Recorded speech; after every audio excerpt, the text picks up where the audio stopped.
Hey, what's up, Zensters? This is Richard Haick. I didn't do a show last week. Had a lot of things going on. My kids starting school and everything. So missed last week, but didn't miss a whole lot. I believe last Wednesday was the actual test, but someone in the A's camp, turns out it was Daniel Mengden, one of the pitchers, tested positive for COVID-19, and so they had to scrap the remainder of the the Houston Astros series, and then the following series after that multiple series. Anyways, so they got cleared to play. They're coming. They're in San Diego. Excuse me, I'm like losing it today. They're in San Diego today, and San Diego's hot. But they come into like a really tough part of their season, and we're going to find out if they really are a second half team, because they've got to play 24 games in 26 days, which is pretty crazy, including I believe it's 3 or 4 doubleheaders to make up all those games they missed with Houston and Seattle. And then they have really a bunch of, they're playing 3 of the other 4 top teams in the West, because they're going to have San Diego, the Dodgers, they're going to take the Astros, and then I wouldn't really count out Colorado or San Francisco. San Francisco, they're on a run. They're still sub 500. I think they're 18 and 19 or something like that. But the National League is kind of a weak division, or it's a weak league. So it's very plausible that the wild cards in that division could be a losing team. So I wouldn't count them out. And there's been a few times where they've been jockeying for that position. About 2 weeks ago, they were the number 7 seed. I haven't looked, and now I wish I did, to see where they are seated right now. But that's an interesting proposition for the A's. But that's a lot of games they've got to play, so it's tough. But in the meantime, we've picked up 2 guys in the at the trade deadline here. We have the A's picked up Texas Rangers pitcher, whose name I'm completely blanking on right now. I've been saying it all day. I wanted to say his name is Mike Smith, but anyways, man, I want to look him up, but I have my phone on here. But and then we pick up Tommy La Stella from the Angels. They traded Franklin Barreto. So that's going to be interesting. Franklin Barreto wasn't hitting well. He still has a 0 average right now, or at least he did as of last night. So Barreto will definitely get more playing time, though, taking over that spot from La Stella.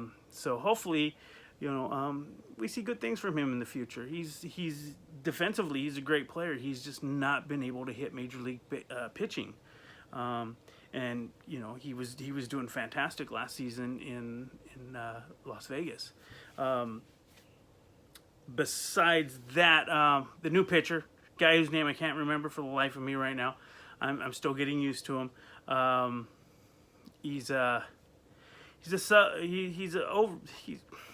His ERA is over 5, which generally isn't good, but in this season seems to be kind of average. A lot of pitchers are struggling this season, and he kind of fits in with where the A's are, because you got all these guys somewhere between a 4 ERA and 6, for starting pitchers. This new guy, Mike, I can't remember his last name. I'm again totally blanking. He's set to be a spot starter and long relief. So which is going to be good because we've got, again, three or four double headers coming up. I think it's three, and they're going to need as much help as they can get, and having that extra starter gives other starters a break. So you're not running, guys. It's a 5-man rotation. So you throw a double header in there, and suddenly you've got a 5-man rotation on a 4-day week. So that's 1 day less of rest. So having somebody who can jump into those spots is nice. To make room for him, though, they did put Mangden on the DL, which is protocol anyways, because he did end up testing positive for COVID-19, so he does have to spend some time on there to like a quarantine. So he'll have to come back at some point after that. But they'll also, if they do, they'll have to give somebody up. So they'll either push somebody down or release someone, and I have no idea who would be on that chopping block. Because another person who will be coming back apparently next week is AJ Puck. He'll go into the bullpen. He's another guy who could also be a spot starter and long relief as long as he keeps his pitch count down. So there's some opportunities there, but of course to have one, you got to get rid of somebody, and I'm not sure where the A's are in that. We've got 3 catchers. We've got several outfielders, not a lot of infield. Marcus Semien is out still. He is. I didn't see the lineup for today, but last I saw, he was not going. Oops, he was not going to be playing this. At least not today. He could come in. He's got some tightness in the side when he's pitching. Yeah, it's not a good time for him, but because of that, at least last week, Chapman had been playing shortstop, and they put Vimian Muschamp at third base, but I believe they're going to be able to put La Stella somewhere and move guys around a little bit more and keep Chapman at third. At least that's the hope. Muschamp did pretty well. At third, he's just not a big hitter, but they're all going to get their chances, and hopefully after this break, maybe they've had a chance to work on some of the hitting issues and get things moving offensively. Like, again, the A's are historically a second half team, and we are at the second half. We're beyond the second half, actually, at this point. Like I said, there's 26 more games to play. So it's a 60-game season. So they're at 34 games-ish. Should be an interesting couple days. But hopefully they get through it. Worst case scenario, hopefully it's a worst case scenario. They take the second spot. If they can't hold on to first, they take the second spot in the division.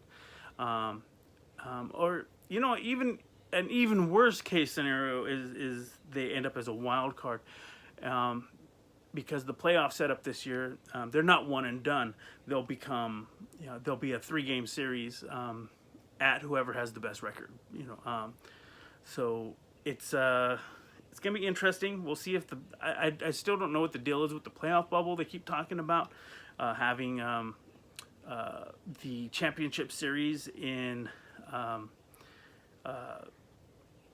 Arlington or Houston, somewhere in Texas. I'm screwing this all up, and then having the Dodgers Stadium hosting the NLCS, and then having the World Series at Arlington. And I don't know if this is something that's actually legit yet, because everything I've seen has it somewhere at it's just like an idea that they're running through, not something that's actually been set in stone.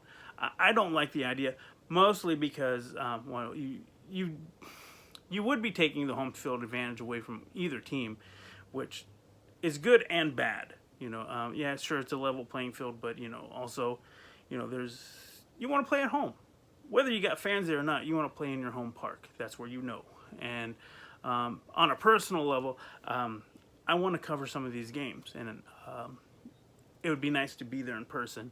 and that's going to be difficult, if not impossible, to do out of state. I just don't have that ability to travel like that, during COVID-19, and it would likely be a short trip, and it's expensive, all to just to goof around, basically. I'm not, when I cover games, it's not like a big money thing, so I would end up having to kind of pay through the nose on that, and that's besides the story, the point. I would love to be able to cover games, and that won't happen. I don't see anybody chiming in right here, but if you guys get any questions or anything before we go, it's we're almost 11 minutes in, so I'm going to kind of keep this short if there's not a lot of exchange here.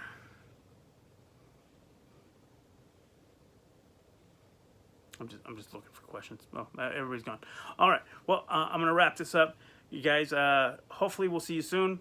I want to try and come in here on Thursdays or Fridays, as schedule permits, and then hopefully we'll be coming back with some great news about the A's and being having success in these next couple series, and hopefully finishing the season strong. Until then, you guys, have a good day and go A's.